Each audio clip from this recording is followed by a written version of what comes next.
Salam əziz qardaşlar, əziz izləyicilər. Xoş gördük hər birinizi.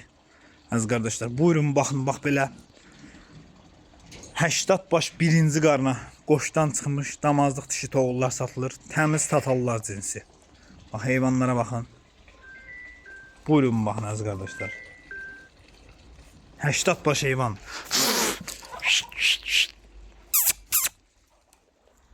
Bax belə hamısı qoşdan çıxmış heyvanlar. Bax belə tam ətraflı çəkəcəm bax. Ay maşallah. Nə gözəllikdir. Görürsüz əziz qardaşlar.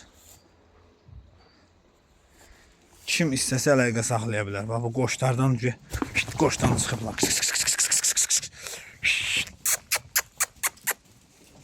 Durna deyə bunlar durna. Hərəsi bir durna. Maşallah olsun qoyun boydadır. Yarısı da o tərəfdə.